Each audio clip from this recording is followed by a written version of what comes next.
Buckle up your pant legs, zip up your hats, and pick up your jaws off the floor at this incredible twist. It's time for Sounds About Light, a podcast about Kingdom Hearts Dark Road. I'm Sam. I'm Drew.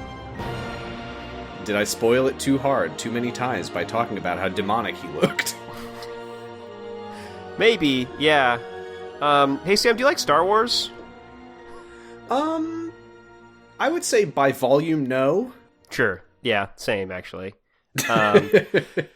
Well, too bad I like because the two good Star Wars movies. Well, too bad because this is just more of Kingdom Hearts being Star Wars. Oh well. I like Kingdom Hearts more than I like Star Wars, to be fair. I don't, I think. But that's just because the Star Wars I really like. That's totally fine. I probably like more Kingdom Hearts objects than I do Star Wars objects. That's probably true. Anyway. Who would win? Vibroblade versus Keyblade? Keyblade. Why? Magic versus technology. I think a Vibroblade would simply cut you apart and win. Well, but you would shoot them with light out of your Keyblade. This is a good conversation. We are, of course, just reading from a Reddit thread right now. Yeah. Of course, Goku smokes them both from space. But then Chuck Norris shows up. Oh, no. Oh, no. How'd you feel about this finale, Star Wars of it aside? Well, a little underwhelmed, as you might expect from the way I have reacted so far. I think there's some interesting stuff here, but in general, I think this is maybe the most boring reveal we could have had for Xehanort in a lot of ways. Yeah, I would also say, and I have said that I kind of like Dark Road. That is still true, but it is a really, I don't want to call it a failure, even though it is. It's a failure. You have to fail pretty hard for the viewer to be underwhelmed by an ending where almost every character gets murdered. Yeah, but that's because I didn't care about any of them. Yeah. You gotta do some work to make me give a shit. And, No, again... not volley. I mean, and then, I do always have to remember that we're not playing these games, and then maybe if I'd played 3,000 hours of a gacha game and emptied my bank account into it, I'd care about these characters more, but I didn't, so that's there is no amount of grinding and pulling that would ever make you care about the fact that these characters die, almost none of whom are in any cutscenes or have any screen time whatsoever. I mean, you could be like, oh no, Vor, she was in my party for the month that it took me to finish that one episode. But you're not going to care about the upperclassmen. I mean, half of them died off screen already before the game even started. Yeah, and it's shocking how many kids this game killed. I'll give it that. Probably still less than the Keyblade War, I suppose, but this is more absolutely. Children being murdered, so it's worse. I think it is vaguely implied that tons and tons of people did die off screen. Mm-hmm.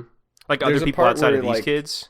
Yeah, there's a part where the battle is happening in the background and someone says we should leave it to the others. Yeah, what was that? I guess we should get into it, but yeah, what was that was really confusing. I didn't even notice that until this time. I never noticed it before. Yeah.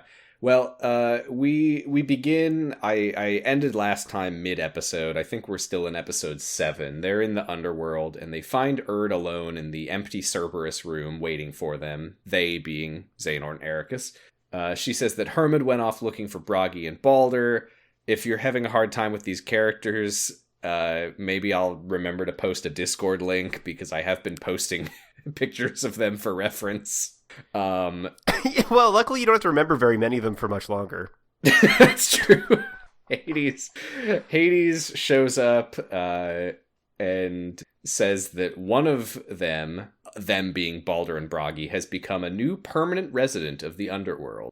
And he says, leave. And then they fight him.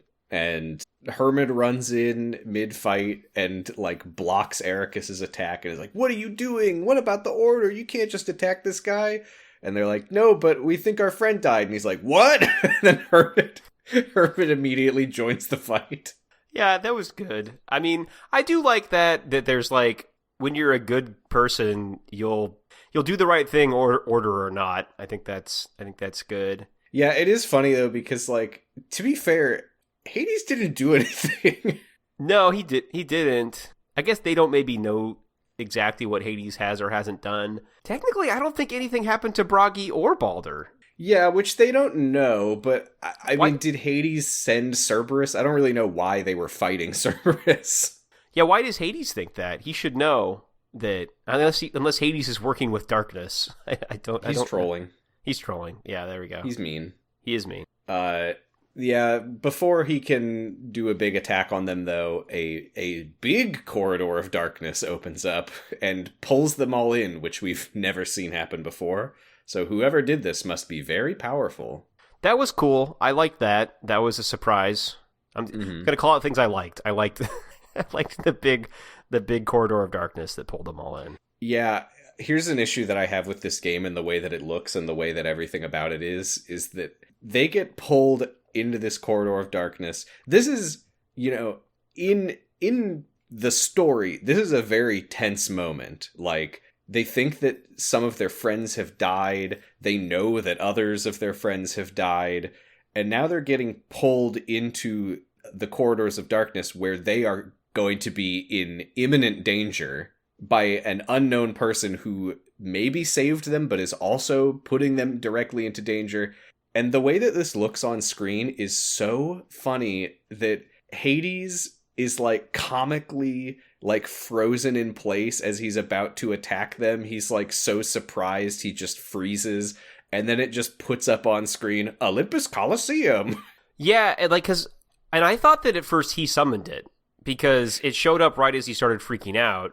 And then it took me a minute to go like, oh no, that was someone else and he's freaking out about the portal. Again, these are things you could probably tell if there were, graphics or anything. And yeah, and it's like, I don't like to hate on like non-traditional art styles or whatever. It's insufficient. Like there's absolutely. The level of detail is way too low. Yeah. He turns around and he sees somebody off screen and he says, "You ... And we don't see who he sees. We now go into the corridor of darkness. Xehanort wakes up on the ground. He and Eraqus are here. Neither of them are wearing their armor. That's not good. He wakes Eraqus up. They put their armor on. Eraqus is confused. Why is there darkness here? I don't really know what he means by that. I don't know. Maybe not everyone experiences darkness all the time when they're traveling between the corridors. Maybe he meant in more of a general sense, why are we in the... I guess they don't usually travel with the corridors, they travel in the lanes between, which is different. So maybe he's just confused, he's never been in a corridor of darkness before. Maybe that's all he meant. Yeah, I think that could be it, yeah. They go looking for the others. We see Hermit and Erd, who are... they're armored up as they trudge through the darkness, but it's sort of like eating away at their armor. And Hermit falls to his knees and says, "I can already feel it in my heart. It's too late." Erd says, "Don't give up," but their helmets disintegrate, which I think they only did so that we can see their faces, as Erd looks off screen and says, "Hey!" with a big goofy smile on her face, which does not last, as something happens that makes her look uneasy. We fade to black, and when we return, they are both dead on the ground. You do see their hearts leave, so it's possible, I guess, that they turned into Heartless and not actually died. This is the way that it looks when, well, I was going to say when people die in Kingdom Hearts, but I think specifically when someone is like keyblade murder. This is how Eraqus died and his heart fluttered away. Well, have we seen... Oh boy. Death is so muddled in Kingdom Hearts for some reason. Yeah. Yeah, that is like the tough thing to answer. It's like, well, did you actually see, is that really death, or is that like just them being turned into a Heartless? I thought maybe it was them being turned into the Heartless because they were in darkness, And we know that this is how we saw the upperclassmen die, and we know that they did go to the final world. I think we can assume that this is death. Okay. All right. I can live with that. But they can't. Nope. Eraqus and Xehanort, they also collapse in the darkness, and there's a shadowy figure who is sort of advancing upon them, but it backs off as very poorly animated orb of light just sort of grows on the screen, and then Odin walks out and says, "Only two of you remain," and opens a portal to safety. This is where I was, I think a really interesting reveal we're going to get is it turns out Odin was just really bad at his job. He wasn't, as far as I can tell, actually doing anything sinister. He's just a really shitty teacher. I am not prepared to, I don't think that you're saying that to,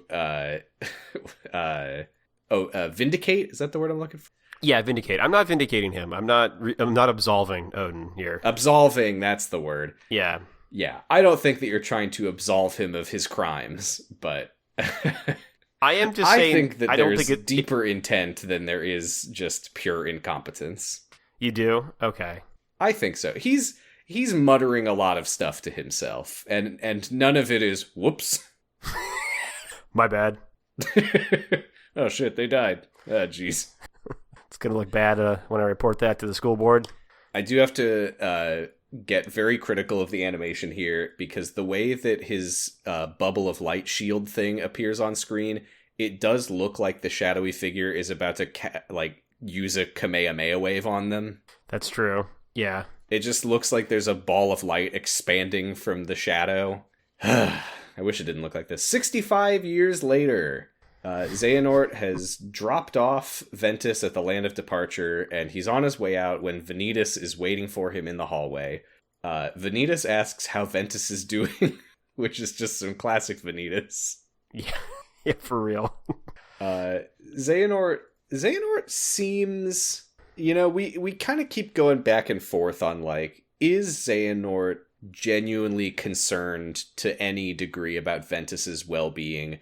And it does seem kind of textual that he kind of goes back and forth. Because, there's no denying he was trying to use Ventus to create the keyblade. But he does seem sometimes to actually care about Ventus. Well, it turns out that he kind of feels like Ventus is one of his friends because of the weird, memories his childhood mentor implanted in him. Yeah. So he's like, oh, my dear friend from my dreams, I'm going to kill him. Yeah. Yeah, he doesn't seem to really have any difficulty squaring those two feelings. He kind of just alternates between them. Right, yeah. Which one could argue is maybe flawed writing. Yeah, or he's charitably, he's a complicated guy. Yeah, because here he's, Vanitas is like, good riddance, and Xehanort's like, I didn't do this for you, I did this for him. He, threatens to kill Vanitas for being snarky about Ventus. Yeah, he's his sort of imaginary friend. I don't know, it's really weird. Yeah, but we know canonically that, first of all, Xehanort almost got Ventus killed because he was trying to train him to be a potential vessel / keyblade. Well, you don't. And we also know that he will later almost kill Ventus on purpose. Well, you don't want your friends to not live up to their potential, That's worse than death, maybe. Come on, Ventus, you got this. In his weird way, that might be what he's doing. I don't know. I really don't know who Xehanort is as a character after this game. Yeah, and that's unfortunate. Yeah, it's not great. The dark road was the road from us thinking that we understood Xehanort into being pretty sure that we have no idea what's going on with Xehanort. Pretty much, yeah. Xehanort changes the subject and says, oh, those 13 formless darknesses? It is said that one survived and disguised itself as an ally of light. I don't know who is saying that. Missing Link perhaps will enlighten us on that. But, he's referencing the idea that one of the 13 darknesses, was inhabiting Ventus. And he says, what do you think of that, Vanitas? And Vanitas says, I don't know. Doesn't sound like me. I wouldn't do that. Yeah, and I guess this confirms the thing that I've been thinking for a long time, that Vanitas is one of the darknesses. Yes, and Xehanort, it doesn't confirm it, but clearly Xehanort thinks it, and Vanitas doesn't really deny it very strongly. Xehanort is like, if you are one of them, then you would be connected to the hive mind, you would know where the others are. Vanitas denies this, but Xehanort says, why would one of the 13 darknesses have to conceal his existence? Fear? Vanitas is like, what would I have to fear? And he says, the light. And Vanitas says, you think I'm afraid of Ventus? Yeah, again, he's not really denying it very hard. No, yeah. Well, and actually, I think we know how he knows this, because he says one disguised itself as an ally of light, and Xehanort seems to know all the stuff that happened, around the Keyblade War, and that is a thing people knew, was that Ventus had a darkness inside him, and he was disguised as, one of the dandelions. So I think that actually also we know tracks. that Xehanort can connect to people's hearts, so he would have a strong idea of what's going on in Ventus's heart, and he says right here that he knows that Ventus's heart was not split into light and darkness. He just removed Vanitas from it, which again, I am still of the opinion, well, I don't know, there's a lot of talk in this part of the game of there are just a lot of people who are pure hearts of light. Maybe Ventus is one of those, but I don't think he is. Because there was all the stuff of, Ventus, he was able to be manipulated by the darkness because he had, sort of envious feelings, and he, wanted power for not necessarily good reasons. And yeah, I do still kind of think that Vanitas, combined with Ventus's original innate darkness, and that was what was removed. That's what I think. Well, I think it could just be it could be that, or it is just how things can gain hearts or whatever, and they start reflecting the things that influence them, like Shion, Mm-hmm. So it could just be that Ventus's heart was connected to his, and so he took on aspects of Ventus / Sora, who was also connected to Ventus's heart.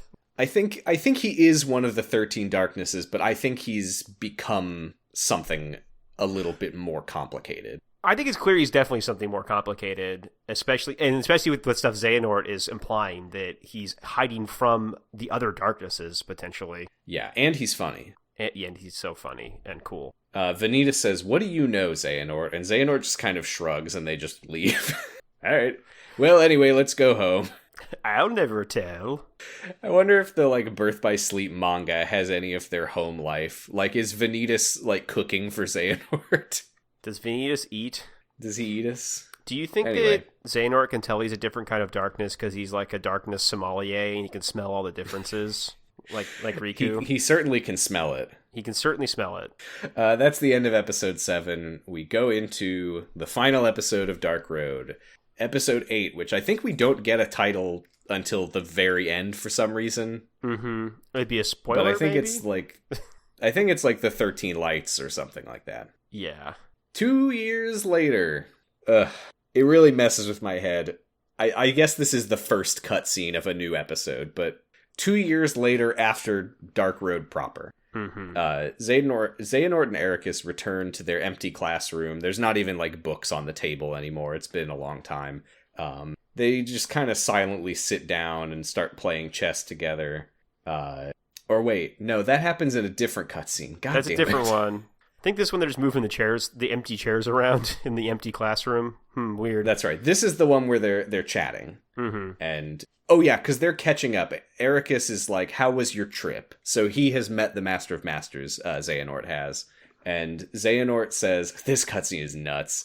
Xehanort says, it gave me a lot to think about. I realized that one lifetime is too short. And Eraqus says, yeah, that's why you gotta live it to the fullest. And Xehanort's like, no, you don't get it. No, you don't get it. I've been listening to what every modern billionaire has been saying, and I think I should just live forever to do it myself. Yeah, Eraqus, you don't understand. I'm a different type of guy now. Yeah. He says, no, it's not enough just to live my life to the fullest. And Eraqus is like, well, that's why you find people to carry on your legacy. And he's like, no. I'm going to carry on my own legacy. And Eraqus says, okay, how many lifetimes do you want then? And Xehanort says, 12. No, 13. And he's like, no, 14, because I want one more to explore the new world. The first time I watched this, that actually, freaked out my bones. The thought that Xehanort is, not done. Well, that is one of the only things in this game that I'm like, oh, cool. I bet Xehanort did have a plan to be in the new world, so he might not be fucking dead. This is a genuine revelation, because Eraqus is like, oh my god, 13?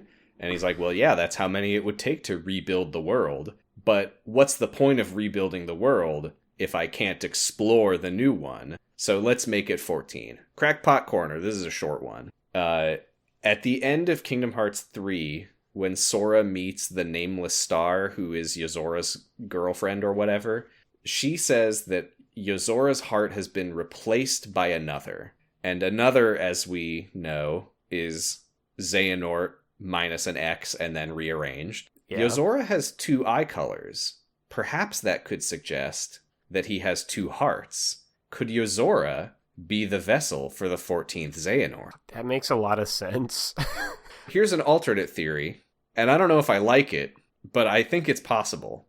Riku is a Xehanort clone. A Xehanort clone. He has the hair. Same hair color. He did have Ansem in his heart at one point. Also, this was retconned, but the first time we ever saw young Xehanort was in a cutscene where he was voiced by David Gallagher, Riku's voice actor. True. You know, we learned in this game that silver hair means you're an ephemer. You're from, you're one of Ephemer's, descendants. Mm-hmm. Also, Riku is a light boy who has a lot of innate darkness, but thinks that he can control it. Mm-hmm. Yeah. If he's not a clone, he's somebody prepared to be a lot like Xehanort. Yeah. I don't think that I want Riku to be a Xehanort clone. Yeah, I wouldn't want that either. Here's another thing, by the way. I just remembered this. This has really freaked people out. There was some, Kingdom Hearts anniversary or some kind of event or whatever where Nomura posted a little piece of art that he had done, and it was a happy, smiling young Xehanort with an umbrella in a light drizzle, and there is, a very sort of hazy, out-of-focus background behind him. And some people from Japan looked at that background and said, oh, I know where that is. That's in Japan. It's some park in Tokyo, I think. And now people think that there is another Xehanort in Yozora's world. Uh-oh. Just walking around having a lovely day. Could be. Stay tuned to Kingdom Hearts 5.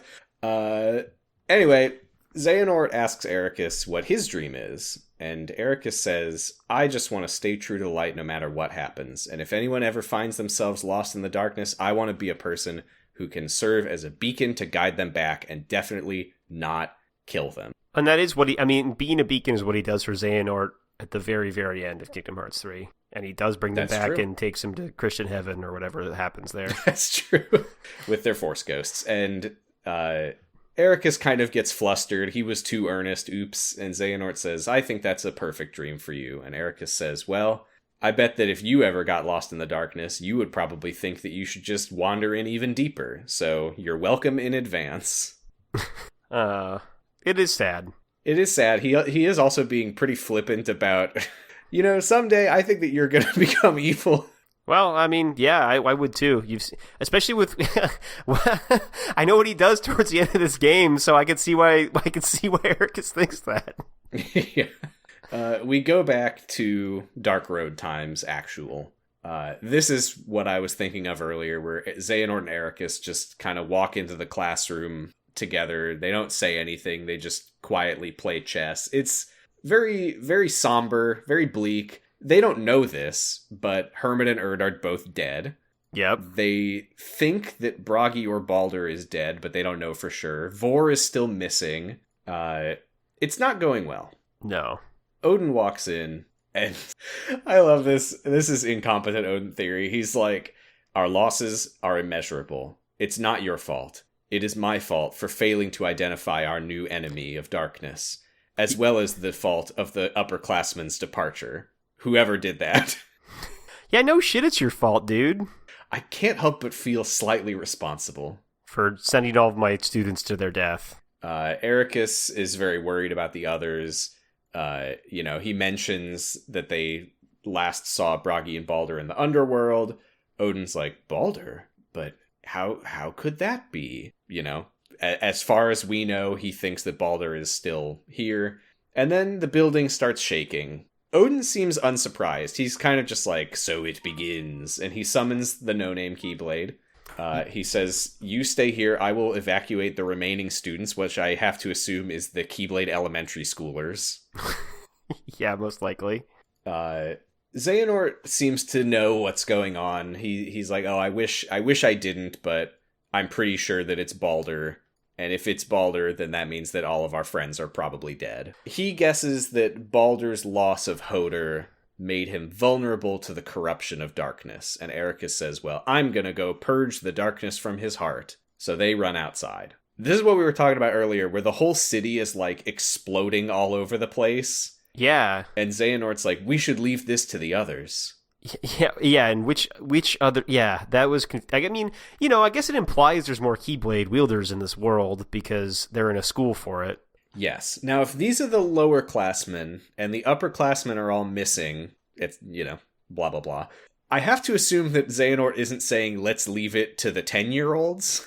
I think it'd be other adults. Well, and also, we do learn at the end of this game that, like, they're specifically Odin's students, so there might be other teachers that aren't Odin. Other teachers who aren't Odin, or, there is the thing that Xehanort says in Birth by Sleep that's like, Eraqus inherited the title of successor, but I can still be a teacher. So Odin might be like the main Keyblade guy, but there could be other teachers with other classes. We will never find out. Presumably they're all dead in the end anyway. Right. Yeah. But yeah, Eraqus and Xehanort agree that they're going to try to save Balder. Vidar, Vala, and Vali arrive from a portal, and they say, hey, what's going on? They learn about Balder, they're very shocked, but not entirely. Because Vidar has learned at some point that Balder was corrupted by darkness. He just didn't think that Balder was a villain. Yeah, just that he was having a hard time or whatever. Yes. I don't really know if it's ever particularly clarified. I guess if you really read between the lines of like what Vidar has been experiencing, he was talking about purging the worlds of darkness to try to save a friend. So he must have been talking about Balder. Or he was trying to bring back his dead friends, but I don't know. Yeah, I'm actually a little bit lost on... But hey, again, it's not going to matter in the end, because he's going to die. Hooray! Yeah, and he gave up on it, apparently. Yeah, no point thinking about it. I think, unfortunately, that does kind of apply to many, many things about Dark Road, that there's just no point thinking about it too much. Yeah. Not all of it. I think there's good character stuff in here, but when it comes to, the exact timeline of Vidar, whatever. Who cares? Yeah. It's not going to matter in the long run. Yeah, and he kind of blames himself. He's like, oh yeah, he says like, I mean, he doesn't say this explicitly, but he basically says, it's my fault. I didn't have the resolve to kill him when I had the chance. I don't know when that chance was, but... I'm guessing whenever they rescued him from the floor at Maleficent's place. Oh, maybe...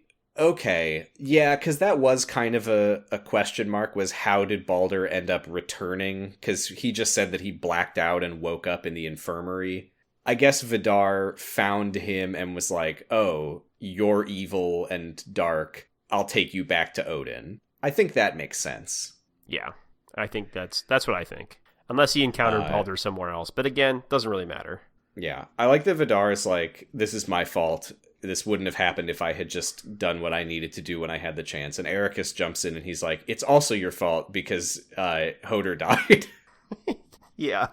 Eraqus is really mad right now, which fair enough, but he literally is like, I'm going to kill you, Vidar. Yeah, he just starts attacking everybody. It's wild. Yeah, Xehanort is like, Eraqus, don't do this. But it's very like, oh no, please. And Eraqus, what does he say? Eraqus is like, my anger might take me over, but the darkness won't. And Xehanort's like, oh, okay then. Yeah, and then he helps him out for like a little bit, but I guess just to let him like burn off some steam. Yeah, and even Vidar is kind of fine with it. He's like, whatever, I'm way stronger than you. Like, you can do this if it feels like it'll help you. You're grieving. We're all going through it. Yeah, I mean, we talked about it before. Kingdom Hearts is a world that would be better if they had some therapists. Yeah. So yeah, Xehanort helps to fight so that we can have a boss fight with the upperclassmen. But then after a certain point, he just like starts blocking Eraqus's attacks and is like, okay, that's enough. Yeah, we actually have to like go do something. There are more important things going on right now, Eraqus.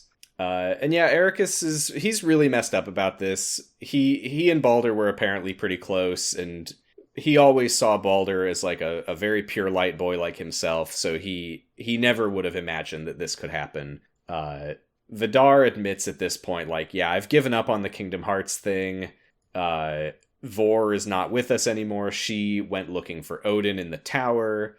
And then Baldur pops up. He's completely darknessed out. And he says, you failed to gather the 7 lights. And this is where we learn, and we'll get a little bit more explanation in a bit, but Baldur was also trying to summon Kingdom Hearts. He was trying to get Vidar to do it. Yeah, and he was trying to do it for evil reasons. Yeah, and I guess we'll hold off on getting really into his motivations until he explains it, but it is a little bit confusing. Yeah. Xehanort is like feeling the darkness in Baldur's heart, and he goes, ouch, oof. And, you know, Baldur realizes that Xehanort has suspected him for some time now, which we kind of got that sense in the underworld also. Really feels like Xehanort maybe should have done something about it sooner. Although, I suppose maybe it's... I guess, are they trying to imply that he didn't because he has similar problems himself? I think that Xehanort is having some complicated feelings about that for sure. But also, he does say to Eraqus here somewhere, he's like, I really hoped that I was wrong. Yeah. He wasn't prepared to just, I'm going to kill Baldur because I'm pretty sure he's evil. Yeah, I think that's right. Maybe they should have talked about it, but here we are. As always, you could say that about literally any story ever. So Vidar, Baldur says, by the way, that if they destroy... It gets kind of difficult to talk about this because Baldur is Baldur, but he's also the darkness that has corrupted Baldur, but they're kind of the same, but they're not exactly the same. The darkness kind of fully takes him over for a second and says, like, if you destroy me, you'll kill him. And Vidar just says it doesn't matter anymore. And then Baldur teleports behind them and says, nothing personnel, kid, and summons a bunch of Heartless. Correct. Oh, yeah, there's a lot of nothing personnel, kid, going on without Baldur. He's very edgy. Yeah. I also like that the upperclassmen are so OP. He summons all these powerful Heartless that are like endgame enemies from Kingdom Hearts 1, and they just fucking blow them up with like one attack. Yeah, I mean, big jump between your senior year and junior year in Keyblade school. Yeah, which I guess, to be fair, Sora is like 15 at the time, but still. They go looking for Vor. We do cut to Vor, who has one of these...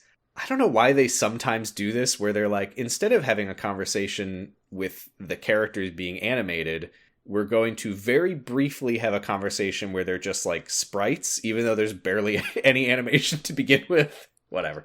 Yeah. It does just make Vor look especially naive, that there's just this smiling Vor sprite who's just like, hi, Baldur.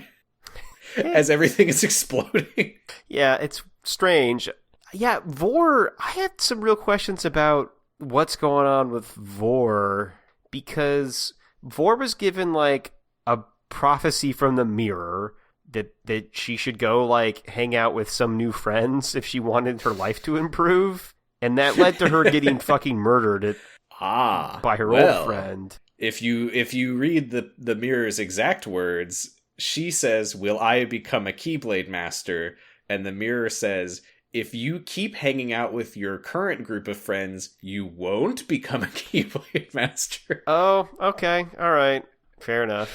I don't know if that's like a plot hole or if the mirror was completely trolling her, but it does kind of seem like the mirror was like, well... Yeah, I guess actually it is like the thing where she went against the prophecy and went and hung out with her old friends when she wasn't supposed to, and so for that she deserves to die, I guess. Yeah, I don't know whatever. It's the mirror from Snow White. But yeah, she says, "Hey Baldur, you're my good friend Baldur," and Baldur says, but am I?" And then we get a flashback, and Odin's a real piece of work. Mm-hmm. So Odin, understands, we have to assume. Has it become clear at this point that Baldur killed his sister?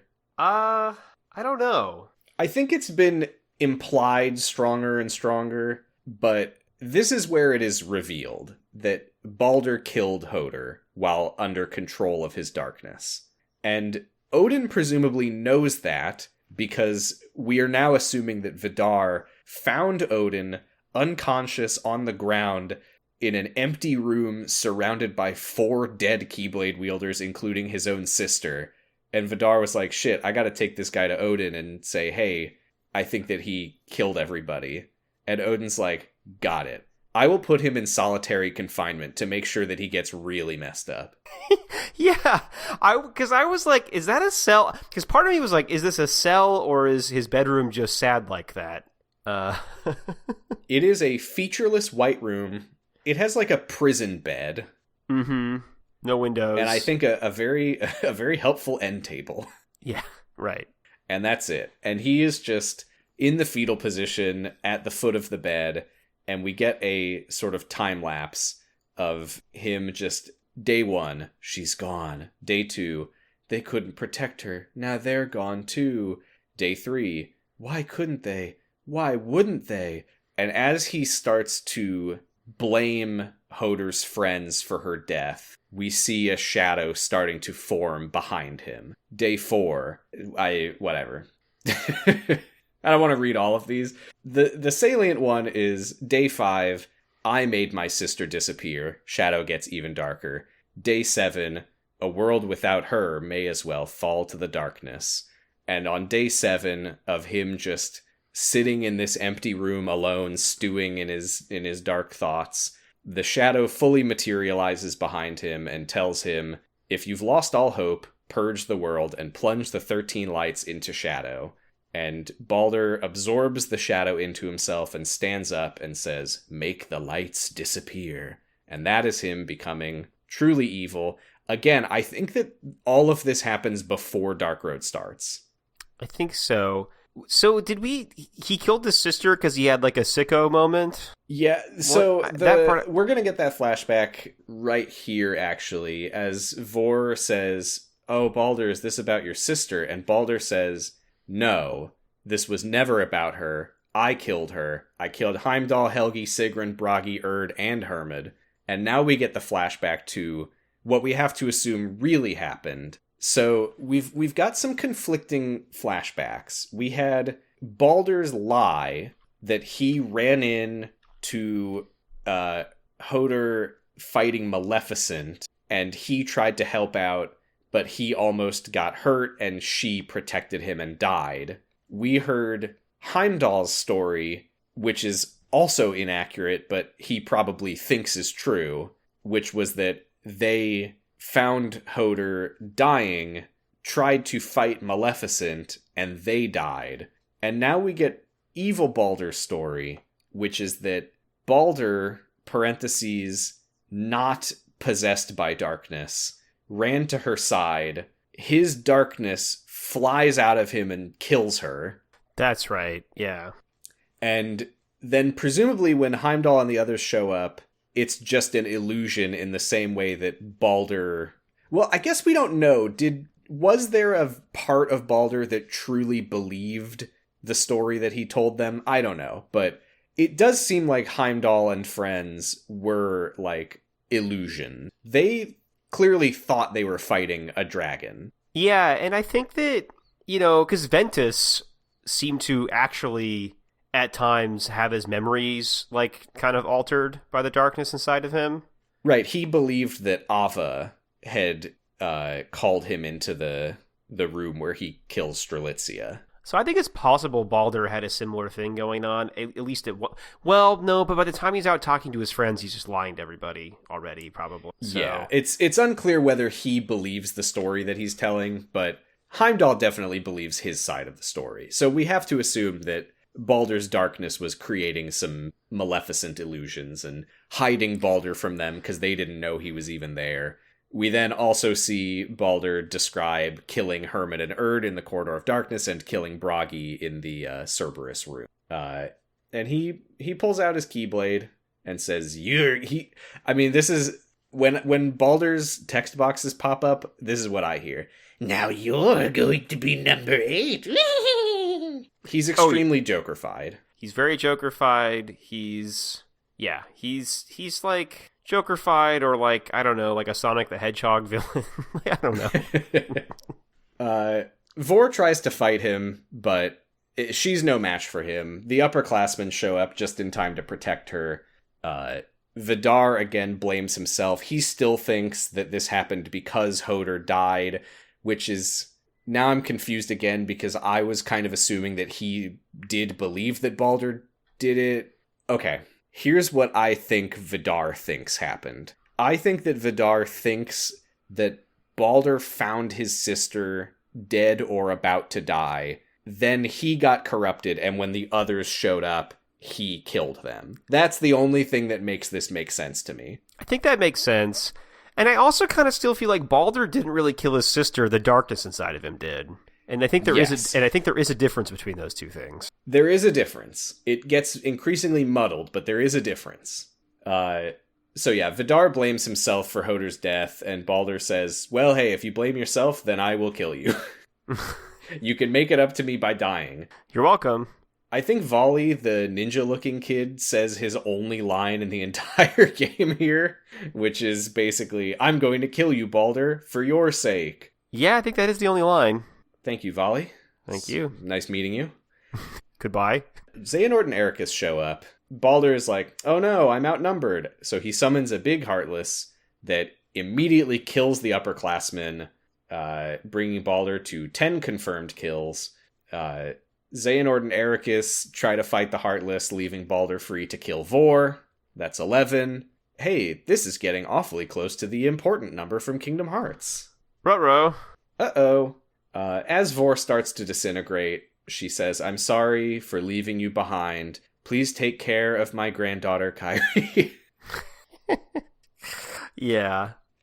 She says, I always belonged with you, my friends, and then she dies. And Baldur says, let's finish this at the top of the tower where you will fight Sora someday. And they go up there, and Baldur says, this is a little bit confusing to me, because he says, the 13 darknesses will be completed and Kingdom Hearts will be summoned by giving 13 lights over to the shadows. I feel like we're kind of conflating death with darkness in a way that has never been part of the world. Yeah, I don't know if this is the stuff where, like, light casts a shadow, and each light he's killing is, like, creating a darkness, maybe? Yeah, or maybe when he says giving the lights over to the shadows, he literally just means darkness killing light people. I don't know. Yeah, 13 lights for the 13 darknesses. I'm killing 13 lights in proportion to the 13 darknesses. Yeah, could be that. Xehanort says, but if you purge the worlds, won't you disappear along with all darkness? And Baldur says, no. Kingdom Hearts summoning it will actually do something different instead. And they go, okay, fine. I mean, maybe. I still don't know what it does, and I've seen it. Yeah, Eraqus is like, so you're saying Vidar's plan never would have even worked? And Baldur's like, no. I don't know if Baldur's right. I don't know if anyone knows what'll happen if you summon Kingdom Hearts.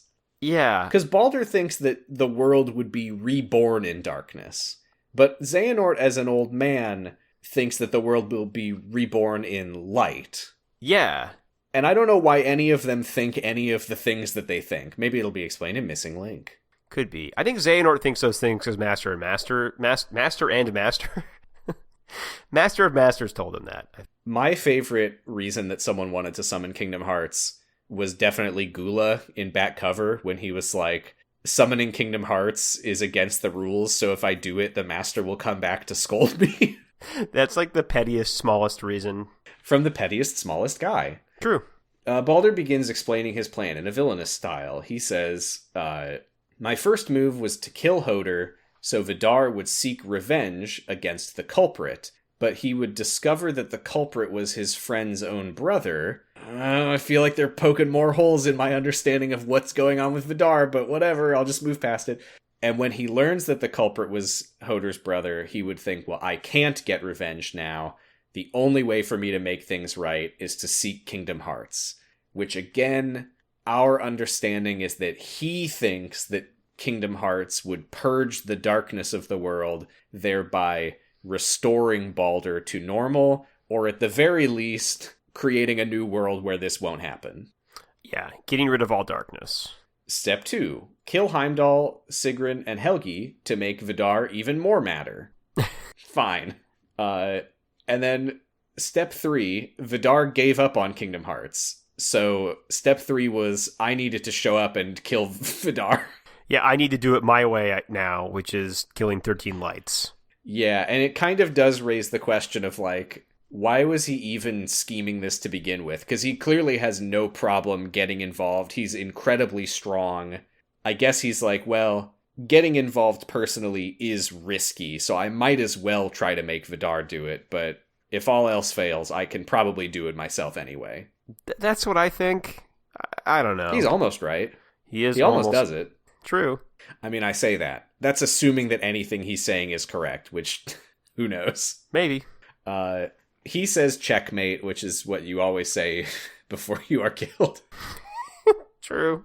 They have a boss fight. Baldur, in cutscene mode, Baldur tries to attack Xehanort, but Eraqus sort of stuns him and says, Xehanort, purge the darkness. And it looks like Xehanort is about to blast Baldur's heart with light, and then he says, actually, no, I'm just going to kill him dead. And Eraqus says, don't do it! And Baldur says, yeah, what he said. Yeah. And then something weird happens. What do we happens. make of this? What do I make of what? Xehanort's apparent decision to elect not to even try to save Baldur. I don't know. It feels... I guess maybe it's like a reflection of the fact that maybe Xehanort doesn't think that you can really get rid of the darkness in somebody's heart, or that you shouldn't, because that would mean that he would need to do that?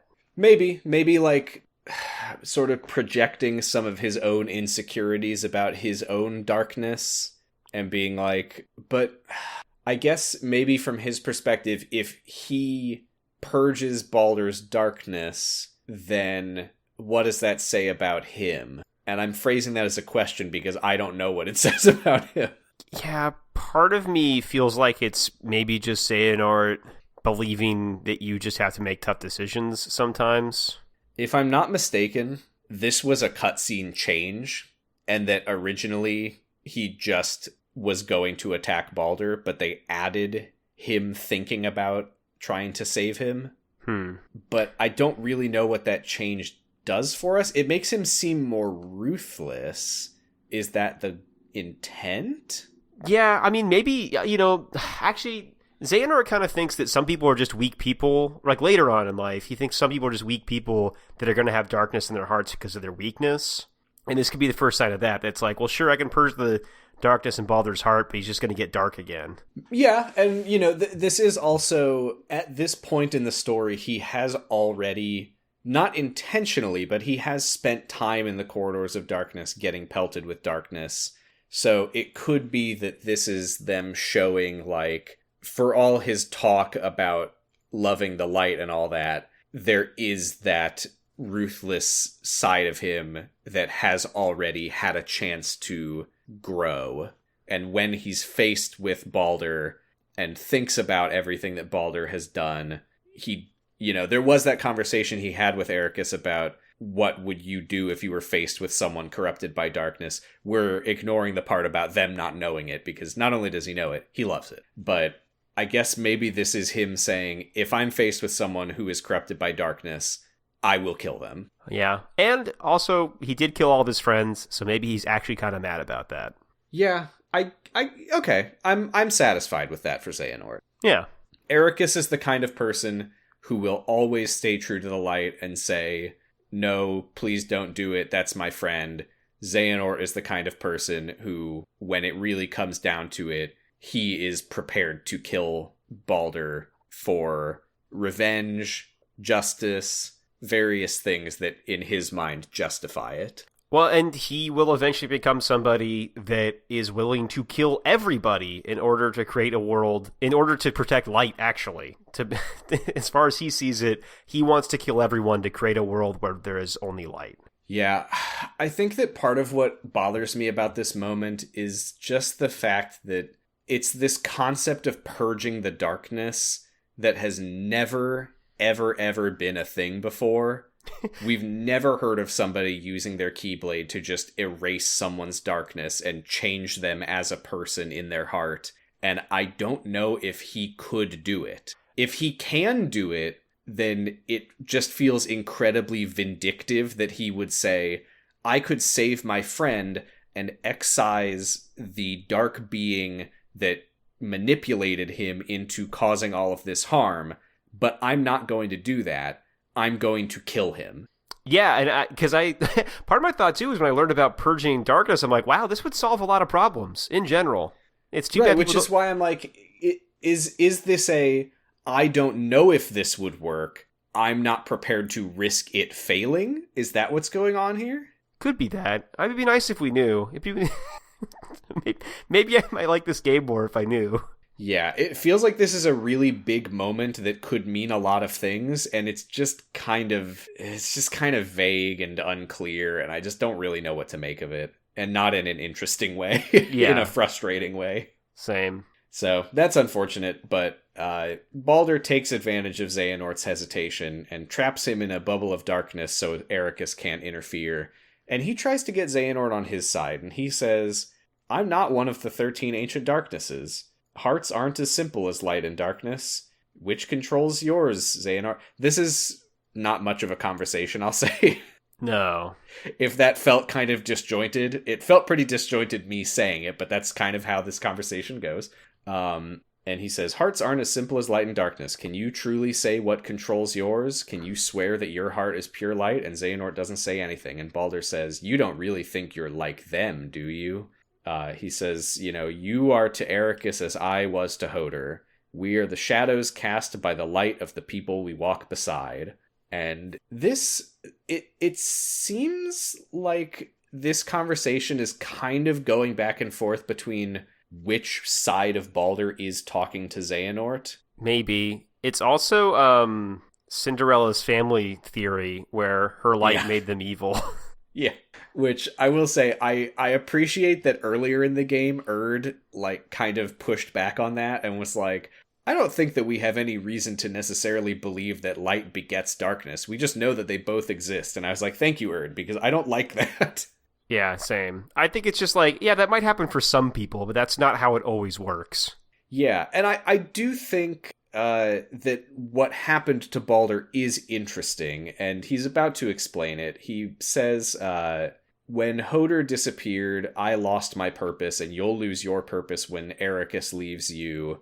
And he says, I'm not one of the 13. I'm the unknown, given shape by fear. And he says, this is, I'm not going to say it's a new plot point, but it's new for them to talk about it. This is Kingdom Hearts has empaths now. Mm-hmm. And Sora has always been empathetic, but now we're learning that an empath is like a type of guy in Kingdom Hearts. And Baldur was born as an empath, as was Xehanort, as was Sora. He was very sensitive to other people's hearts, and he could feel in the hearts of his friends and the people around him in Scala ad Caelum their intense devotion to the light and their hatred of darkness. And he basically says that their negative feelings sort of absorbed into his heart like a sponge. Right. Are we okay with this? I mean, I buy that this is what happened to him. He basically says that, I absorbed the fear and the hatred around me, which then, pushes his friends to be more light because he's sucking up their darkness, which I guess would explain why it feels like we have so many hearts of pure light in this game. And the darkness that he took in from the people around him created feelings of anxiety and uncertainty and fear in his own heart, and they all kind of swirled together and made a big darkness guy that ate Baldur. Yeah, I don't know. I don't know how literal I'm supposed to take this, that he actually absorbed their darkness, or if just feeling all the bad feelings people had around him made him feel really bad and made him become dark. That's true. And I think it kind of works either way. I actually do think it's more interesting if it's the second one, and just it also is interesting in terms of like Baldur is a person who is surrounded by people talking about how much they hate the darkness and how much they would, kill on sight. And he feels his own darkness growing, and he can't really talk to anybody about that. I mean, if we think of the scene that he had with Xehanort, or with Eraqus, excuse me, which happens before Dark Road begins, he goes to Eraqus and says, I heard my sister say she's going on this journey, and the ones who return will be made Keyblade Masters. I'm really afraid for what's going to happen to my sister. What if she encounters darkness out there? And Eraqus is like, ugh, darkness. God, I hate darkness. If I ever met darkness, I would kill darkness. And Baldur's just kind of like, oh, okay, bye. Yeah, and so I think, to me, it's maybe not the literal I've absorbed their bad feelings. I think it might just be the like, yeah, this just made me feel worse and worse and worse until I just kind of couldn't take it anymore. Right, and we don't know, hypothetically, if he did tell his friends, I think there's darkness growing in my heart, we don't know what would happen. Like, it is genuinely possible that he would be, like, exiled. Yeah, or they would or have turned into a pawn by his teacher, but, Yeah, they might have tied him down with chains and blasted his heart, and maybe that doesn't feel good. I don't know. But it does. He clearly was in a situation where he felt like he couldn't get emotional support from literally anybody around him. And then Odin saw that and put him in solitary confinement. Odin sucks so bad. And that didn't help, it turns out. No, it doesn't. And yeah, again, I think it's going to keep coming back to this thing about the purging, because it's like Baldur was so afraid of everyone around him finding out what was inside of him.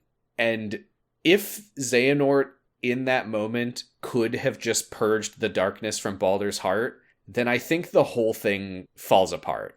So I kind of wish that they hadn't done that at all. I agree. But whatever. They did. It is what it is. They did, and you know what? It's Star Wars, because this is Jedi shit too, where the Jedi are like, don't have emotions, don't ever be bad. If you are, we literally won't help you. And no frowning, no sad face. And that's why Anakin became a bad guy, and it might be why Xehanort becomes a bad guy. Why Baldur killed the younglings. Yeah. Yep. And yeah, Baldur says, I can see what's in your heart, and what happened to me could happen to you in Kingdom Hearts 1 through 3 and all the other ones. He says that this process is basically how all darkness, including the Ancient 13, has grown in power over the years. I want to throw that statement in the garbage. Yeah, prove it. Let's just delete that one. I don't like that at all as a plot point. I'm going to say no. Darkness did not grow out of a small handful of empaths being scared of their friends. No, I reject that. No, thank you. Oh, I thought it was more just generally all darkness happened because of the negative feelings in people's hearts, like making it grow. That's something that has been said before, and that's something I'm fine with. He explains exactly what happened to him and said that is how all darkness has grown. I guess he says it's not just how it grows, but how it has grown in power over history. So maybe he means like every however many years somebody is born who gives darkness a little boost. That makes more sense to me. If he's like one of the fateful darkness people, I'm more okay with that. Yeah. I think that's maybe how I read it, but I don't know, this game doesn't explain itself very well. No. Xehanort says, well, none of this matters, I'm going to kill you. And then a light shines in his heart, and Hodor pops out. Remember when she asked Xehanort for a favor last time? It was, can I do the thing that Eraqus will do with Terra in Kingdom Hearts Birth by Sleep and 3? Yeah, I didn't see it coming, though. It is funny knowing knowing Xehanort's little moment where he's like, Eraqus, you sly fox. What he's really thinking is, oh, you did the thing that I did with Hoder. That's really... I didn't even think about that. That's really funny now. Hoder pops out and she says, Balder, I'm sorry for all the pain that I caused you. Balder says, it's not your fault. This is all my fault. This is where we start to think maybe like in the presence of Hoder, it seems like the real Balder is kind of starting to come through a little bit more. And she says, I wanted to reassure you that the world's not as bad as you think it is. And he says, that's not what I thought. I was just scared because I always felt safe with you as a heart of pure light. But when you went away, what does he say? This is a little, this is a bad moment for me to be like, what is he talking about? What did I write down? Let me see. He says, the more darkness, huh? Yeah, I was trying to see if I wrote it down. The more darkness I felt, the more it started to consume me. Eventually, I realized that the darkness I thought belonged to others had become mine. I wanted to believe that that was just my nature, but I started to meet more people with hearts of pure light, and I became more afraid that I would be left behind. And Hoder says, Balder, you don't have to be afraid anymore. And she reaches out to him, and he reaches out to her, and then she pulls out her keyblade to kill him. I couldn't believe that. She moves first. Yeah, what the fuck? I think, though, that this is very interesting because this is a moment that I think is interesting because it's ambiguous. Because is this Hoder saying, there is no future for my brother. He has been taken over by this presence that is going to use him for these horrible things. I am going to give him the most merciful ending that I can, which is to die by my hand and for it to all be over. Or is this her saying, everything you ever feared was completely true. You are darkness. I'm going to kill you for it. I don't know. And does the game know? I don't know if the game knows, but I'm okay with it being ambiguous because I don't know Hoder and I don't really care what she wants. True. So to me, I'm just like, oh, that's kind of cool that I don't know what this means. Whereas all the stuff that's unclear about what Xehanort is trying to do, I'm like, no, that's Xehanort. I should understand him after fucking 13 games. Yeah, for real. But yeah, Balder like blocks her attack and he is very upset at this. And Xehanort is like, whoops, maybe I shouldn't have done any of this. Oh. Balder becomes darkness again and prepares to attack Hoder. But Odin shows up and says, remember me? I can do something good. And he uses the famous spell of gold chains that we've seen a bunch of times to trap Balder and wrap him up in the gold chains. And the darkness bubble pops, and he says, Xehanort, finish him! And then Hoder, who I don't think the others can see, or maybe they can, she and Balder attack each other, and then she dies for real dead, and Balder, like, collapses, and he's like, see, Xehanort, everything I said was true. There's two kinds of people in the world, light people and dark people. And Xehanort says, wow, great. But what about me? I'm light and dark, Balder. That doesn't make sense.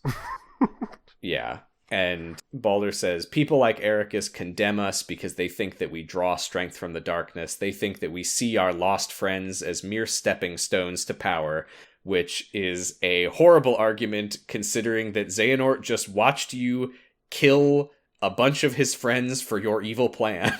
Yeah, not the best argument. And Xehanort, again, he looks like he's about to purge the darkness, if that's a thing. But then he kills Balder, and I say, good. And then Odin says, I hate Odin. I hate this guy. I hate this guy so much. He's just standing there watching this, and he just says out loud, I finally see the truth of those words. Destiny can be so cruel. Well, yeah, he's fucking Yoda watching Anakin do shit and going, oh, I should have done something, you know? Damn, that sucked. I guess, man, what if I had done literally anything to help these kids? So it's so weird that I put that kid in solitary confinement and then he wanted to kill everybody. Odin, what are you doing? It's funny because it seems like both of the things that we think about him are true. Like, he does seem like he's kind of trying to, like, make a prophecy happen, or he's, like, trying to set something in motion, but he also seems like a bumbling idiot. Yeah, because I thought that he was actively evil, but it turns out I think he's just really bad at his job. His job as a teacher and his job as a make the future come true But guy. it has also started to feel like that just structurally, this Keyblade Society, this is what it produces. Yeah, I suppose so. Sometimes I think that's an interesting idea. Other times I think that that's kind of just like, it's just like, oh, that's stupid. Yeah, and I think that that's Star Wars. Yeah. We go 1 month later. Xehanort leaves flowers on his friends' graves. We learn that Baldur's grave is next to Hodor. This raises a question that I don't know if we're supposed to be thinking about, which is, are these graves symbolic? Because there's a mention in here of someone being buried here, but their bodies disintegrate and the heart flutters away. I think that's a genuine oops, we didn't think about it. I agree with you. So let's just not dwell on it. Yep. Eraqus arrives. He's also carrying a bunch of flowers. And, you know, this is apparently the first time they've talked in a little while. Xehanort hasn't been going to class. He's just staying in his room all day. Eraqus says, and this is like a real downer moment, regardless of what you think of Odin. He says, like, I barely recognize Odin anymore. He's just a glum old man now. And that's pretty sad. Yeah. I mean, there's a lot of stuff in here. Pretty sad. There's some really grim stuff here. They kind of have some half-hearted banter. Xehanort says, oh, Eraqus, always the Joker. Crackpot corner. He's the Joker. Eraqus is the Joker. Yeah. Eraqus says something about, like, oh, you know me, I'm always sunny and delightful. And Xehanort smiles a little, which Eraqus is happy to see.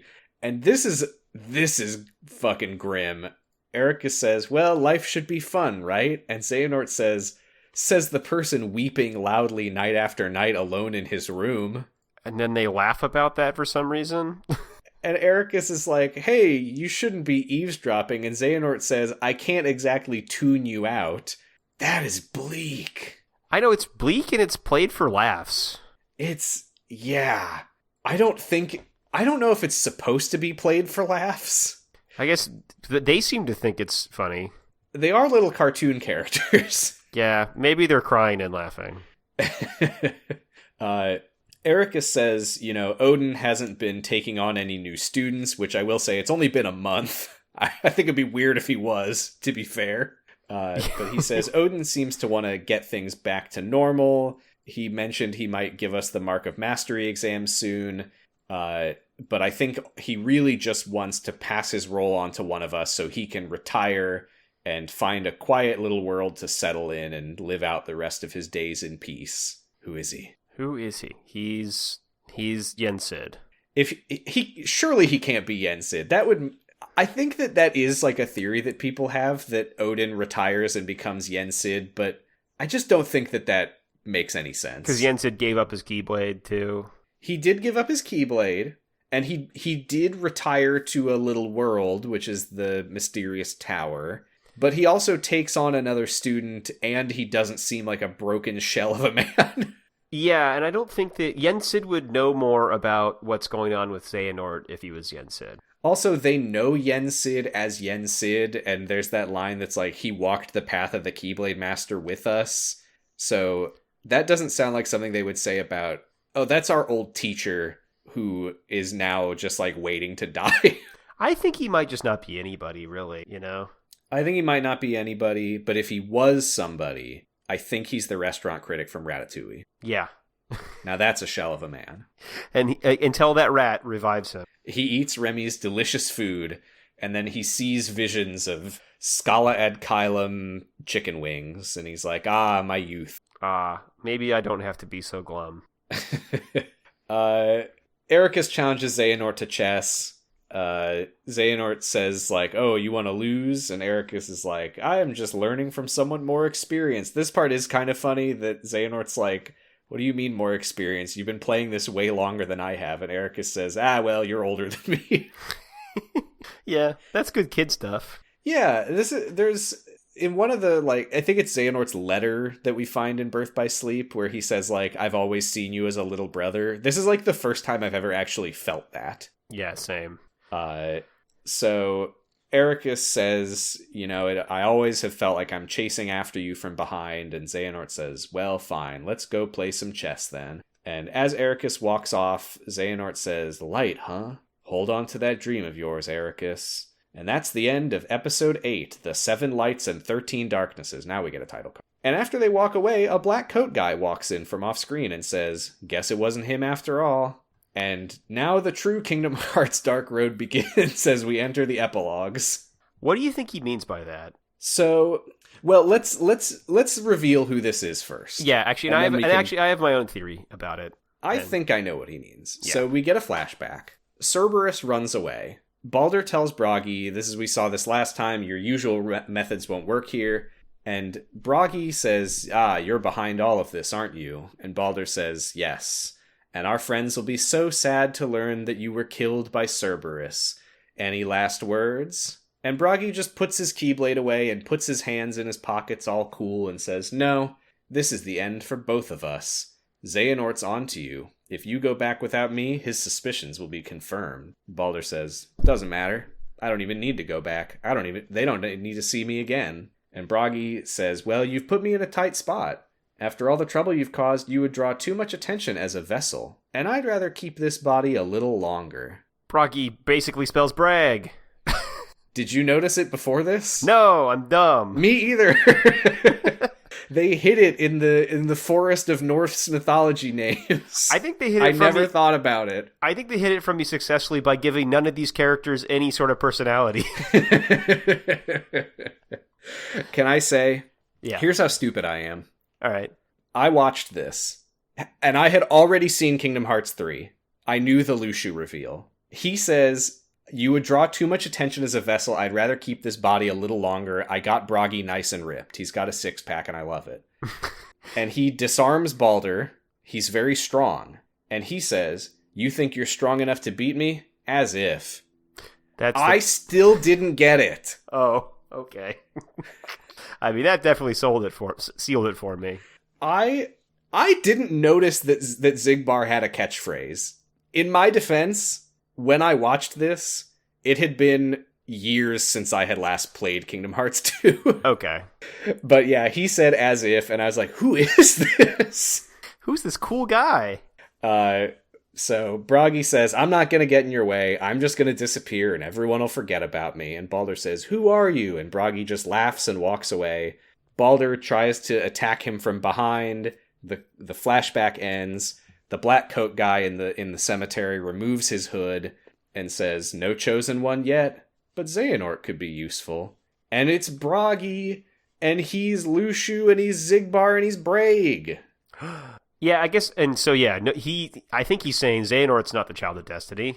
It's a little unclear, because we got the Child of Destiny, and we also have the Chosen One, who I think the Master of Masters referenced as the Keyblade wielder who sides with darkness to bring about the next Keyblade War. He could be saying it looks like well, I guess he wouldn't if he was saying, well, I don't know, maybe he is saying Xehanort is not the Chosen One, the Child of Destiny, but he could still be useful as the dark guy. Yeah. He could also be saying it looks like Baldur wasn't the dark guy. Oh, but it could be Xehanort. Could be. Got it. Okay. Knowing that Xigbar, Braig, Lushu, whoever was like a teenage classmate and friend of Xehanort is so weird. Yeah, it does. I like it. I actually like this part's good because I love this. Because I love that Lushu's been around influencing Xehanort his whole life, and so has the Master of Masters. Yeah, it makes Xehanort's life that much sadder and more like he never had a chance to not be evil. And it's also like, how like detached has this guy become that this was his friend for seemingly at least like a year of his life. I don't know how long Xehanort lived in Skala Edkylum before all of this happened, but It seems like at least a year, maybe a couple years. Well, what's that to a guy who's been alive for like thousands of years, it would appear. Exactly. Yeah. The fact that he like sought out Xehanort decades later and was like, I'm just gonna come up to him as a different guy, and our past friendship will mean absolutely nothing to me. He's a messed up guy. He possessed a child to do it, apparently. Yeah. Yeah. I mean, that is a thing that we don't really get into much, but yeah, he is stealing bodies. This isn't like I made a new replica with a different face and jumped in. Like, Braig was a guy. His name probably wasn't Braig, but he was a guy. Yeah. Yeah, and he's either stealing bodies or doing kind of what Xehanort has done to people. Either way, it's not it's no good. Yeah. This is where he says, it'll be hard to show my face if I'm supposed to be buried here. Which, again, you're not supposed to be buried here. You're supposed to be in... They think that you died in the underworld. Yeah, they think you're in hell. They think you're in Greek hell. I think we're not supposed to take that literally. I just wish that they hadn't said buried. Yeah. Just say, it'll be hard to show my face if I'm supposed to be dead. Right. Then we get credits, and for a beautiful change of pace, there's nothing worth talking about that happens during the credits.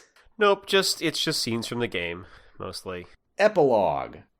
A woman who looks like an adult Skuld but has been confirmed is not Skuld. Thanks for clarifying that, because I was like, Skuld? Yeah, this was a Nomura. People asked him, like, is that Skuld? And he's like, what? No, that's not Skuld. Why would you think that person looks like Skuld is Skuld? I think she's supposed to look like Skuld, because they draw attention to it. It's just funny that he just straight up was like, no, that's not her. Ah, yeah. Let me just stomp on those theories. But anyway, a woman who looks like adult Skuld. We saw this at the very end of Union Cross. It looks like Scala at Kylum, but it looks a little bit different, a little bit darker. I don't know what the difference is, but it's wherever Brain showed up, right? Yeah, and the Missing Link trailer, it looks like this sort of darker Scala at Kylum is where Missing Link is set. It's also possible it's just Scala at Kylum at night. Not sure. But she hands her little baby with his little tuft of silver hair to the hooded figure who, again, Union Cross implied that Dennis becomes Xehanort, but they seemingly didn't mean to imply that. This is Dennis in their reincarnated form, who is also believed to be the protagonist of Missing Link, but we don't know yet. Okay. Yes, old, hunched-over, hooded figure, future Dennis, reincarnated, receives baby Xehanort. His mother looks like she's giving him up willingly, but she does look sad about it. We've heard stuff about the Child of Destiny prophecy seems to be from Scala ad Kylum, so maybe she is kind of like, oh, my son will be the Child of Destiny. How nice, but I will miss him. That's what I'm kind of guessing this is. Yeah, something like that, or she just couldn't, for whatever reason, couldn't take care of him and needed to give him to this guy. Yeah, that's also possible. But he takes the baby to the Destiny Islands, and we get another flashback. This is 9 years before Dark Road, so Xehanort's probably like 6, maybe 5, depending on how old he's supposed to be in Dark Road. We do learn, this is not important, but there is that little shack on the beach on the Destiny Islands, and we have now learned that is where Xehanort and Dennis lived. That's weird. Yeah, just by themselves. Yeah. And he sits down on old Dennis's lap. I'm just gonna call him Dennis for the rest of this. Yeah. And Dennis says, you're the Child of Destiny and the descendant of a renowned keyblade wielder. And Xehanort says, you always say that, but what does it mean? And Dennis says, you're a special child, and one day you will save the world from darkness. Your heart will be shaped by your interactions with other people, and it will lead you on your destined path. Now there's some dramatic irony. Well, yeah.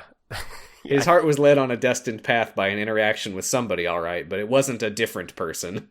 Dennis is right, just doesn't know how he's right, exactly. Yeah. Xehanort is confused. There's nobody else here. Who will I be interacting with? And Dennis says, well, someday you're going to leave this island. We learn that the Child of Destiny is supposed to grow up on the Destiny Islands, so that darkness can't find him. A little bit weird. A little bit weird, yeah, for sure. we're gonna take you to a secluded place where you will grow up friendless and alone. And if he's like Baldur, maybe it's so he's not around other hearts that'll make him evil. God, that actually, I think that makes a lot of sense. Yeah, could be. Yeesh. And yeah, Dennis says that's right, but someday you'll be strong enough to overcome the darkness. And Xehanort says, will I ever be able to see my mom again when I'm strong enough? I don't remember her, but I'd like to see her. There's a lot of people I'd like to meet, including the kids from my dreams. And Dennis seems surprised by this. Mm-hmm. This, Xehanort's young. He probably is getting to the age where he's better at, like, explaining himself and talking about things that are, like, introspective. So this is seemingly the first time Dennis has ever learned that Xehanort is dreaming about some kids. And he says, tell me about the kids. And Xehanort says, well, I don't know who they are, but they all seem to really like each other. Is that what it's like to have friends? And Dennis puts Xehanort on his lap and says, I think he also, like, hugs Xehanort and says, like, tell me more about them. And I am going to be honest, I started crying. Really? Okay. Yeah. Oh, Dennis. He misses his friends. It's sad, yeah. His friends are dead and presumably not reincarnated like him. Yeah, you know what it really is, though? They're playing Friends in My Heart, which is the, like, sad remix of Dearly Beloved. And it just makes me think about when Tron jumped to his death. That was sad. That's something to cry about. So he says, there's a boy with curly silver hair. There's a boy with a very cool black hat. And he doesn't mention this, but also a Chirithy with a very cool black hat. A boy with pink hair, a boy with blonde hair who's really nice and kind of a wuss. And there's also a girl with dark hair, just like my mom. And another one who's kind of like you. And Dennis doesn't say anything. And Xehanort says, what's wrong? And he just hugs Xehanort again and says, you really are the child of destiny.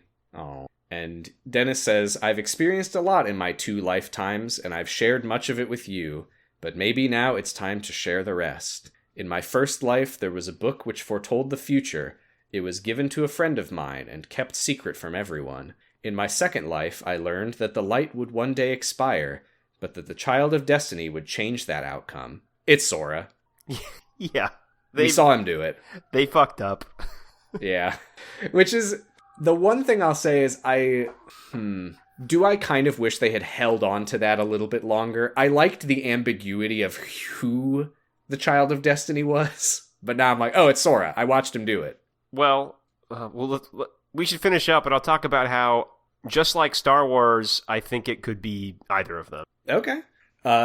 He says, the child of destiny who will hail from the Isle of Destiny would have the ability to feel, share, and embrace what others feel in their hearts, and could even connect their heart to another and become one. But Dennis kind of thinks to himself and says, it's probably too soon. I also want to come back to this repeated phrasing of connecting your heart to another. I kind of talked about it earlier, but I want to talk about that a little bit more. Well, Xehanort sure does that. In a really bad way. Who could connect their heart to 12 people and become 13. So years later, we saw this at the beginning of the game. Dennis watches an older teenage Xehanort looking out across the sea, and he thinks to himself, my time has come. Xehanort's ready to leave and face his destiny. He thinks about Xehanort's dreams and says, those are precious memories that I still hold dear, and you're going to connect with many others the same way that you connected with me.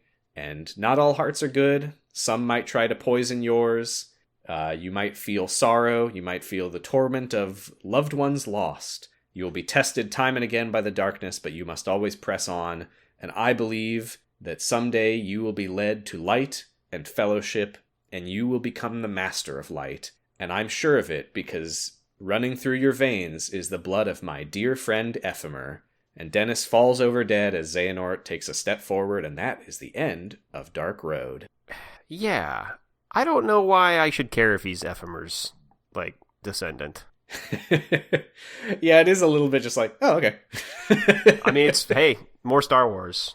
You're somebody's kid, and that's important, I guess. Yeah, I'm not against the legacy stuff. I think it's fine. I do like these insights into the history of the world. I think it adds a lot of texture, and it is becoming increasingly important as more and more of these characters are launching themselves into the future. True. Yeah. No, for sure.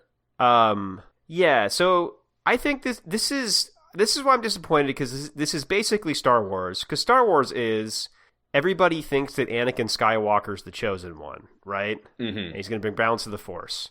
And instead he turns out to be really fucking evil and kills everybody, which is what kind of happens with Xehanort.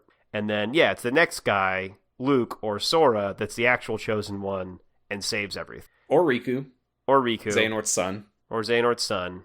Well, we've already seen Sora do it. Right, that's the thing, is unless it's going to happen again. Yeah. But I don't know, it's possible that this Child of Destiny stuff, it's introduced in a side game. It's possible that it's not going to enter Sora's story. Maybe it's just background. Maybe it'll be more of a motivating idea for the characters of Missing Link, and we will know what happens, but they don't. Well, and the other thing I wanted to say is that I've heard people say, and I kind of also buy, that you can also interpret Star Wars where Anakin, well, he kind of did bring balance to the Force, in one way because there were a lot of Jedi and 2 Sith, and then he killed all the Jedi. He brought balance to the Force. There's that way. Do people really say that? Well, I don't know. It kind of makes sense, right? But then the other thing is, he actually is the one that kills Palpatine eventually. He throws him down the pit. So even though he did all that bad stuff, he actually did in the end, stop the Empire. So yeah, but somehow Palpatine does return. Well, yeah, let's, I'm going off of the stuff that they wrote originally. That's not canon. I might as well. It's canon now. It wasn't canon then. Might as well fucking not be, in my opinion. And if they're smart, they'll pretend it didn't happen. But and a similar thing could be said about Xehanort. It's well, it's true that Sora ends up being the hero, but Sora is only put in a position where he can Xehanort still might have averted the end of the world through what he did, Maybe. But, in some ways it seems like that may have been his actual goal and what he actually did achieve, and that he kind of needed to become a villain for Sora to save the world. I think that could be true, so Xehanort could still be the Child of Destiny, and Sora's just the one that needed to clean up his mess, basically. It is also possible that there still is a 14th Xehanort out there somewhere waiting to pop up and say, hello! Hello, Child of Destiny, here. I'll be the main character in Kingdom Hearts 4, 5, and 6. Yeah. Yeah, so... And the 28 side games.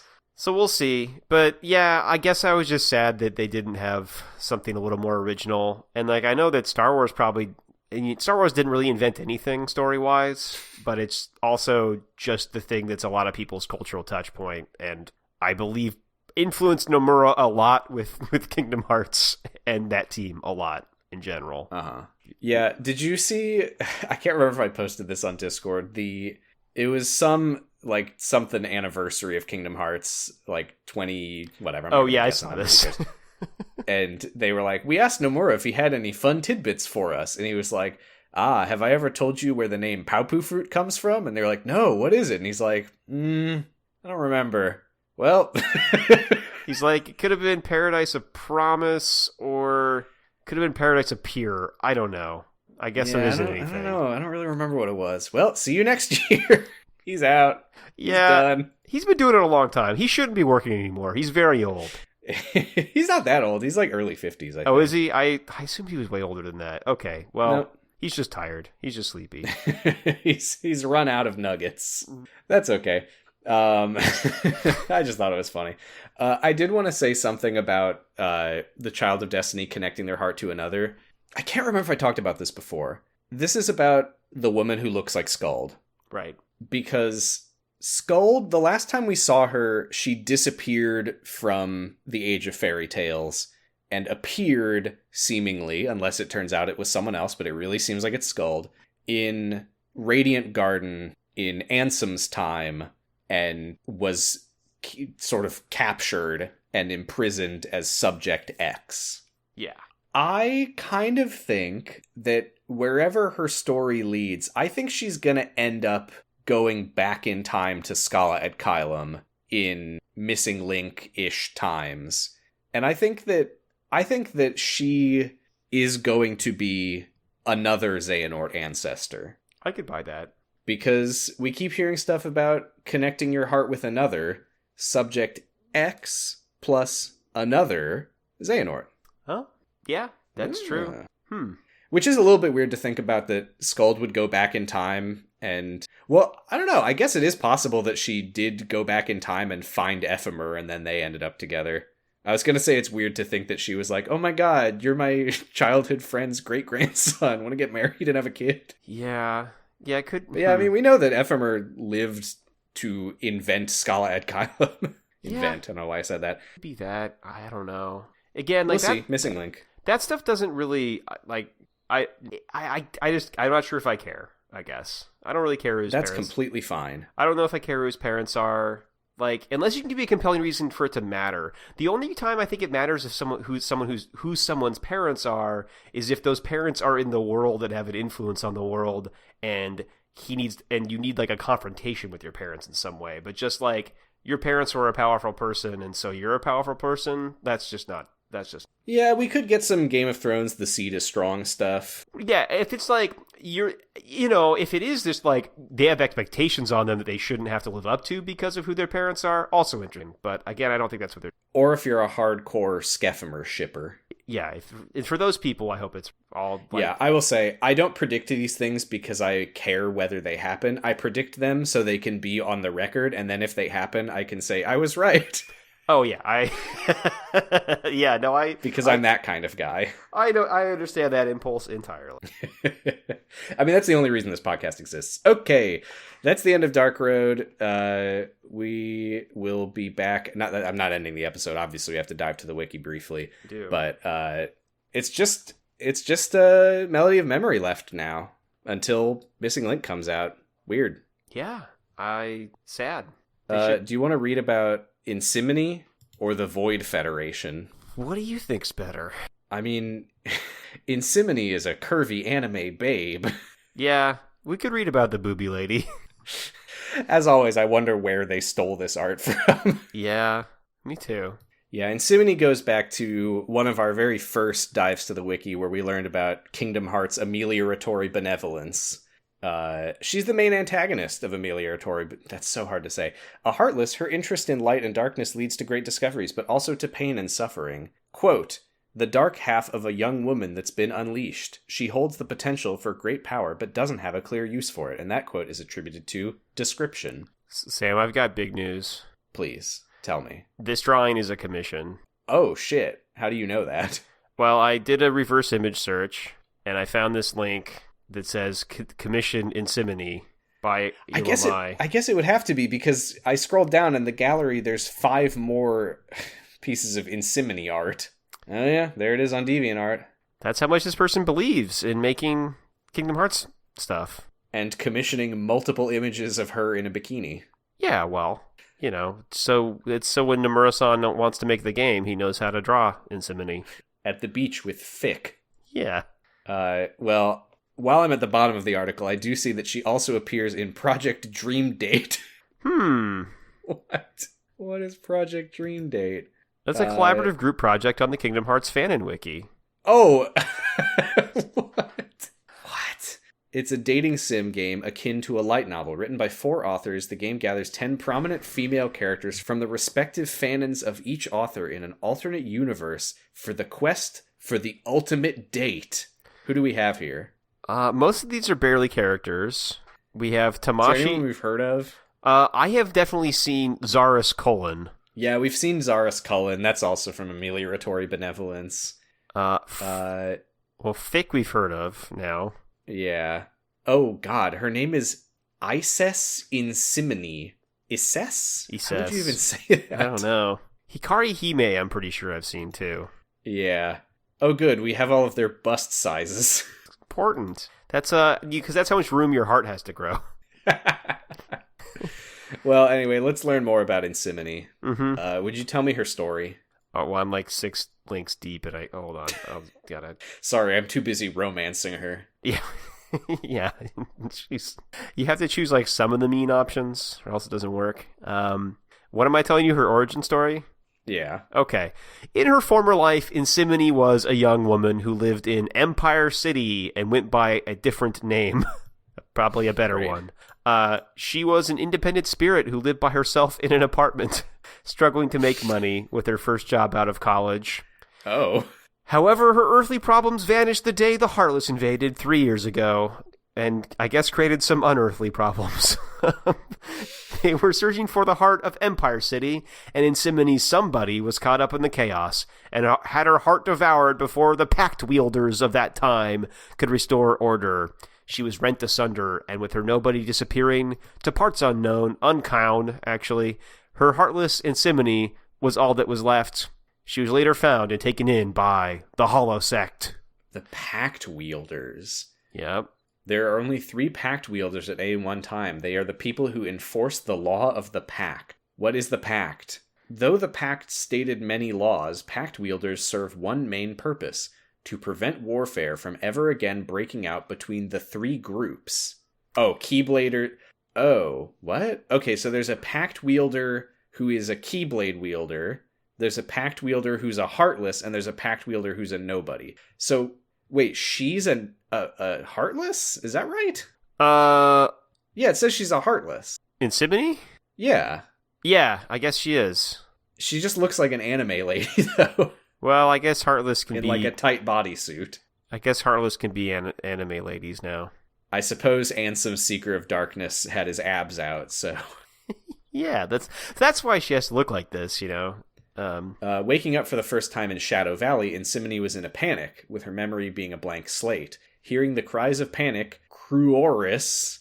God, sorry to whoever came up with these names, but you are not good at coming up with names. Yeah. Cruoris, the leader of the Hollow Sect, explains to her situation, and there is no path forward but with the sect. Though hesitant at first, Insimini agrees to join. A taller woman, Insimini has white hair that's spiky in the front and reaches halfway down her back. Her voluptuous figure is donned in all white, dressed in an extending bustier and shin-length boots, both lined with silver armbands and a silver choker, from which the Heartless symbol hangs. Like all Heartless, she has piercing yellow eyes. Oh, you know what? I wondered what this art was stolen from, but yeah, I'm looking at it. She does have a Heartless logo on her choker. Fair enough. Oh, yeah, she does. Do you think that Heartless have to breathe through their skin, and that's why their clothes are like that? Oh my god, I feel so ashamed. Most Heartless are nude, so, you know, that's why it's like... That's why Ansem had his abs out. Oh, I just noticed there's a pop-up that says, Reformation has come. The time has come to clean up the wiki. No. Oh god, does that mean this one's going away too? It says pages will be auto-deleted if their images aren't licensed. Oh, well, goodbye, wiki. Oh no. It's okay. There's no images on any of the Weatherly articles. Hooray. Yay. Oh my god. Sorry, I clicked onto Noya X. What is this name? Can you read this? Where what? Oh, that's a good drawing. Noya Exorcer. Noya Exorcer is the Pact Wielder complete, whatever that means. She's a soulless, which is not one of the 3. We do have her in a swimsuit. Don't even worry about it. I don't remember where I clicked onto this from, but I did see the name in a tab and was like, well, that's weird. Let me read some stuff about Insimini. Okay. Her abilities. She has her weapon Shattered Theory. This isn't actually a whip in the normal sense, okay? But rather a bladed edge at the end of a cord. Swinging it around causes great damage, but it can also be used as a dagger. Okay. Fighting style, Insimini prefers long-range combat. This can be seen in her weapon choice, as well as in her spell casting. She is average with a weapon, but good with magic. Okay. Having mastered Blizzard magic, Insimini went about creating spells of her own. Most of these are Blizzard elemental as well, but a few others are not. Dusk. Okay. This is Insimini's main ability, gained through years of research into Light of Darkness. What is it? It's Dusk, I guess. Heart control. After separating the heart from the body, Insimini can capture the heart of her opponent and assimilate it into her own being. Holy shit. Using her light and darkness to control the light and darkness within each heart, she can single out one heart to adopt it, wield the fighting style weapons and clothing of the original owner of that heart. That's terrifying. Okay. And Rave! Though not a playable character, Simony has a Rave ability as well. Great. I'm glad that she can rave. Yeah. I did find the article of her quotes specifically from the spin-off game Destiny's Reach. Okay. We've got some classic Simony quotes, like, if I said I wanted your body, would you hold it against me? Of course, she says that in combat. Weird. When she encounters a weaker opponent, she says, the hospital is expecting you. When she's defeated, she says, inconceivable. Forget it. She also says, congratulations. You suck at this game when an opponent is weaker. Was I too headstrong? That's definitely what they're thinking of. Well, what are these character encounters? When she encounters Alex, she says, where's your other half? When she encounters Shion, she says, call the God Mod police. I don't know what that means. When she encounters Ayano, she says, poor flat-chested girl, you jealous? When she encounters Benevolence, Benevolence is a character? This is the Spartan. The Spartan is... I remember the Spartan. Oh my god, I forgot about Benevolence, the Spartan. That's good. When she meets Nathaniel, she says, crack a smile, they're good for you. Nice. When she uses Wildfire, obviously she says, Merton. Oh, I just found, I think, my least favorite one. When she meets Chrono, she says, whoa, keep it in your pants there, machismo. Cool. When she meets Simony, she says, looking good today. That's pretty... What is this, a fighting game now? Maybe Destiny's Reach is I assume like a Halo game. Maybe it is a fighting game. I guess I don't know what Destiny's Reach is supposed to be. Yeah. Oh, it is actually a fighting game. Oh, okay. Cool. Oh, great. Okay, well, rest in peace, Kingdom Hearts fan and wiki. We've got one more episode before we go on break. Maybe you'll still exist next time. I guess we'll find out. We'll find out. This is Wish Us Duck. His Wish Us Duck. What does Simony say through Donald's mouth? Congratulations. Yeah, I think Donald says congratulations. I remember when he said that. This is Wish Us Duck. I think I already said this, but it is a segment where we try to sound like Donald Duck, and Donald Duck has been defeated in combat this time, and he's going to say his classic catchphrase.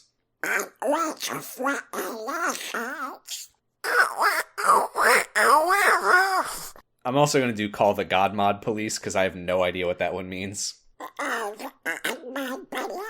Yeah. I shouldn't have picked something with a G in it. Okay. Donald. Yeah. I don't know what that means. We miss you, Donald. We'll miss you, Donald, and your hot guitar. Well, next time we're going to talk about the one thing that happens in Missing Link, and I guess we'll also talk about the trailers. We got Kingdom Hearts 4 and Missing Link trailers to talk about. Yeah. Just for something else, because otherwise the episode's going to be 5 minutes long. Yeah, I don't know. Then I guess we could just talk about, I don't know, what we thought about Kingdom Hearts. I like it. Yeah, I mostly like it. Oh, I guess we don't have to talk about it then.